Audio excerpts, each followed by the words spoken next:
From the outside, South Dakota looks like a peaceful escape.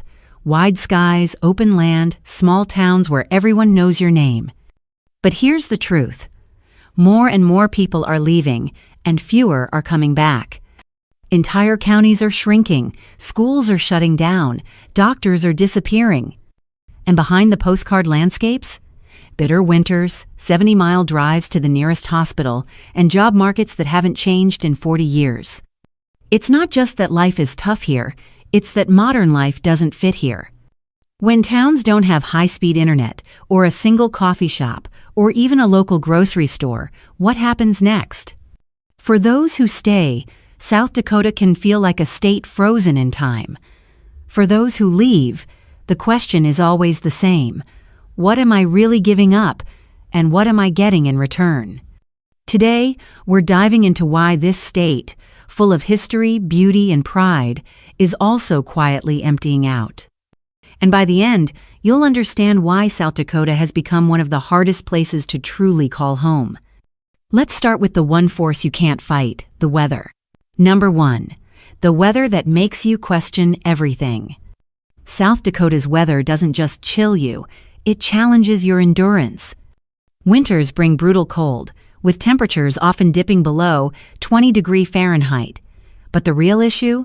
The wind. South Dakota ranks among the windiest states in the U.S., with gusts topping 40 miles per hour in winter. This turns every snowfall into a blinding blizzard and every drive into a risk. Snow isn't rare, it's constant. In cities like Rapid City or Aberdeen, winter can stretch from October to April, and when the ice hits, roads close, power lines fall, and daily life grinds to a halt. Even summer isn't safe. The state gets pounded by severe thunderstorms, golf ball-sized hail, and over 30 tornadoes a year. This extreme weather makes outdoor living nearly impossible for long stretches. It isolates people, especially the elderly. And it's one of the biggest reasons new residents don't stay long. Because surviving here means more than warm clothes. It means a lifestyle built around weather warnings, generator backups, and winter prep months in advance. And for many, that's just too much. Number 2. Shrinking towns, empty schools. Across South Dakota, entire communities are slowly fading. Over 40% of the state's counties lost population in the last decade, and many small towns now look more like ghost towns than growing communities. Homes sit vacant, main streets are quiet, and the young? They're gone. After high school, most leave for college or better job markets, and few come back. This decline hits hardest in the schools. Districts are consolidating just to survive. Some high schools now serve kids from multiple counties. Others have shut down completely.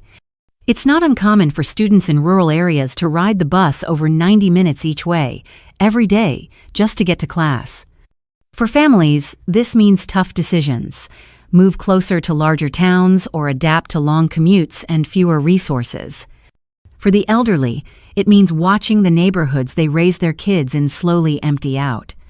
It's not just about education, it's about the unraveling of rural life. When the schools go, the cafes close, the churches empty, and the sense of community starts to vanish. Number 3. There's land, but no opportunity. South Dakota might have wide open spaces and affordable land, but that doesn't mean there's a future waiting for you. In fact, many counties offer acres for under $2,000. But land alone isn't enough. The jobs simply aren't there. The economy is heavily reliant on agriculture, and even that's a struggle. Many farms depend on government subsidies just to stay afloat.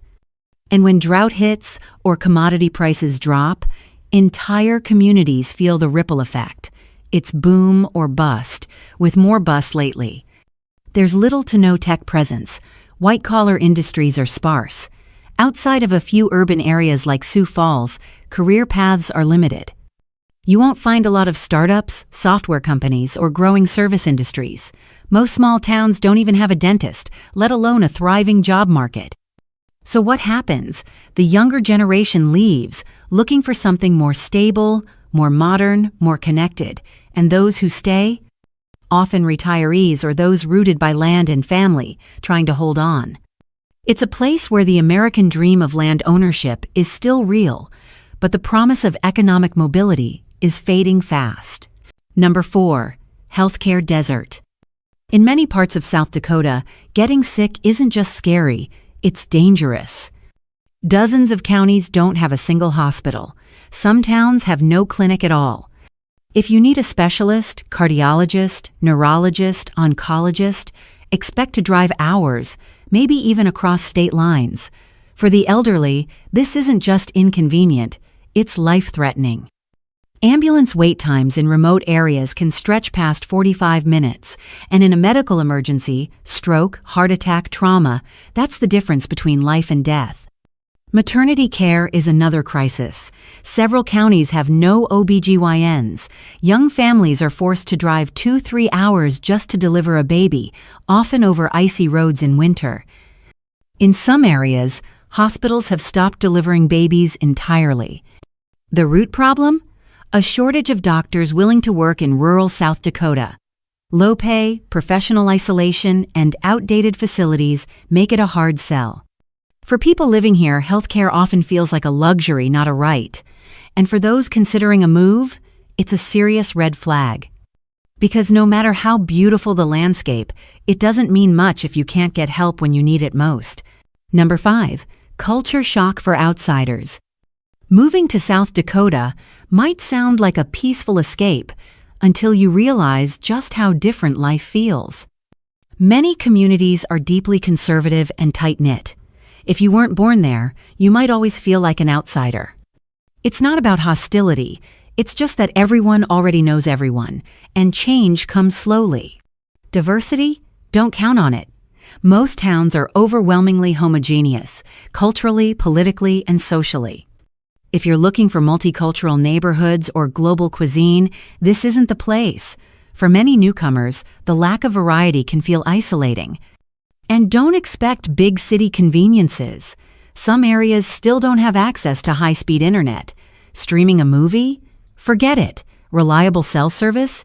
Hit or miss. Entertainment options are limited. No trendy cafes, no live music venues, no late-night anything. It's quiet. Sometimes too quiet. This isn't necessarily a bad thing. For some, it's part of the charm. But for outsiders, especially those from urban or coastal areas, the adjustment can be jarring.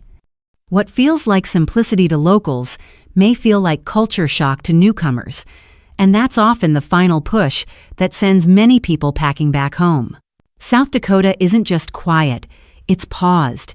The landscape is breathtaking, the skies wide and open, but beneath that natural beauty, progress seems to have stalled. Much of the infrastructure feels like it hasn't changed since the 1980s. Aging roads, limited public transportation, and slow internet make modern life harder than it needs to be.